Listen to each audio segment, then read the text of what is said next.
नमस्कार. सुमन्स किचनमध्ये आपलं स्वागत आहे. आज आपण महाशिवरात्री विशेष अतिशय सोपे, जराही गूळ, तूप, साखर न वापरता शुगर फ्री मखाना लाडू कसे बनवायचे ते पाहणार आहोत. रेसिपीला सुरुवात करण्याआधी तुम्हाला एक निवेदन आहे. अजूनपर्यंत तुम्ही माझ्या चॅनलला सबस्क्राईब केलं नसेल तर सबस्क्राईब जरूर करा. आणि हो, रेसिपी आवडली तर एक लाईक नक्की करा. चला तर मग आपण रेसिपीला सुरुवात करूया. तर इथे मी 3 कप मखाना घेतलेला आहे आणि हा वजनी म्हणाल तर 60 ग्रॅम आहे. आता मखाना आपल्याला भाजून घ्यायचा आहे आणि बाकीचं काही साहित्य घेतलेलं आहे ते सुद्धा आपल्याला भाजून घ्यायचं आहे. तर इथे मी गॅसवर पॅन गरम करायला ठेवलेला आहे आणि यामध्ये घालायचं आहे आपल्याला मखाना. आता मखाना आपल्याला कुरकुरीत होईपर्यंत मंद गॅसवर भाजून घ्यायचा आहे.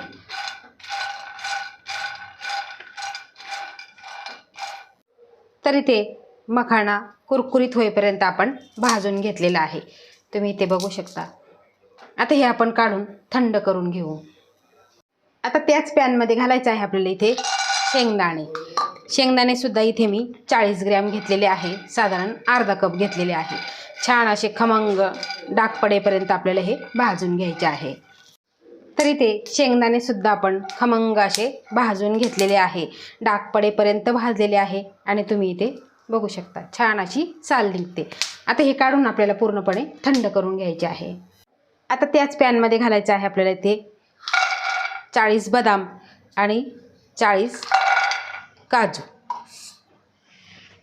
आता हे सुद्धा आपल्याला खमंग असे भाजून घ्यायचे आहे.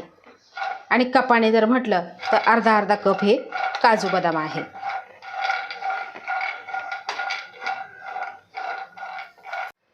आता नेहमी आपण उपवासाला खिचडी खातो, रताळी खातो, बटाटे खातो, पण ज्यांना शुगर आहे त्यांना ती खाता येत नाही.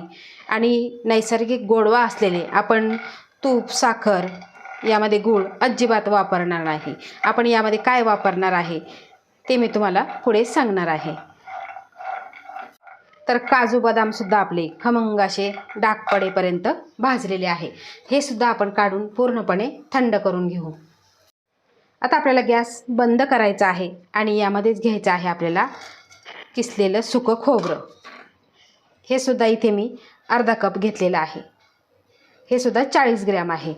आता जे तवा गरम आहे त्या तव्यातच हे पूर्ण भाजल्या जाईल.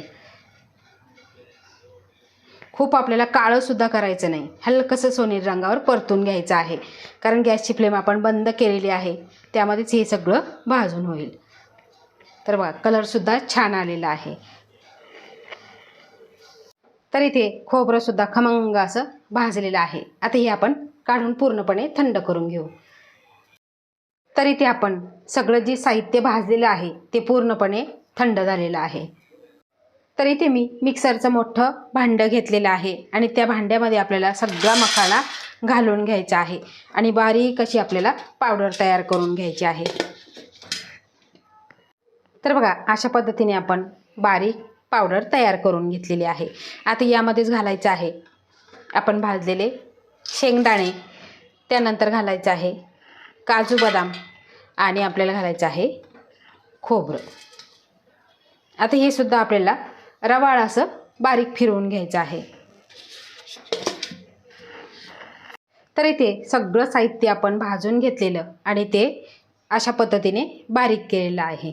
आता गोडवा येण्यासाठी आपण यामध्ये तूप, साखर, गूळ काहीही वापरणार नाही. तर इथे आपण नैसर्गिक गोडवा म्हणजे इथे मी घेतलेले आहे खजूर घेतलेले आहे. 20 ते 25 इथे खजूर घेतलेले आहे.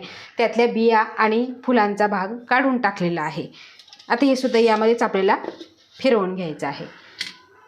तर इथे आपण सगळं साहित्य घालून एकसारखं बारीक करून घेतलेलं आहे आणि तुम्ही कलर बघू शकता, अतिशय सुंदर आलेला आहे आणि लाडूसुद्धा अगदी पटकन वळतो. यामध्ये आपल्याला तूपसुद्धा घालायची गरज नाही.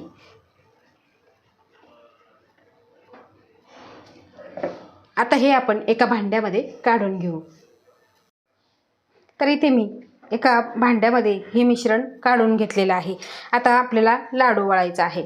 आता लाडू हे आपल्याला खूप मोठेही नाही आणि खूप छोटेही नाही.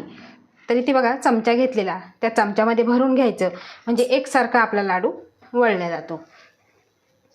खूप असा पटकन तयार होतो काही फारसा वेळ लागत नाही आणि हे लाडू बनवायला तर अजिबात वेळ लागत नाही. तर बघा, अतिशय सोप्या पद्धतीने ते आपला लाडू वळून तयार झालेला आहे. आता अशाच पद्धतीने आपण सगळे लाडू वळून घेऊ. तर इथे आपले उपवासाचे मखाना लाडू खाण्यासाठी तयार झालेले आहे. तुम्ही इथे बघू शकता एवढ्या प्रमाणामध्ये बरोबर 12 लाडू तयार झालेले आहे. आता ज्यांना शुगर आहे, संधिवाताचा त्रास आहे, हाडांची झीज झालेली आहे, ते सुद्धा हे लाडू खाऊ शकतील. आणि जे आजी आजोबांना दात नाही ते सुद्धा उपवासाच्या दिवशी हे लाडू खातील. एवढे मौसूद असे तोंडात टाकताच विरघळणारे हे लाडू तयार झालेले आहे. आणि एकदम 4 ते 5 साहित्यामध्येच हे लाडू आपले तयार होतात. खायला एकदम टेस्टी आणि पौष्टिक असे लाडू आहे.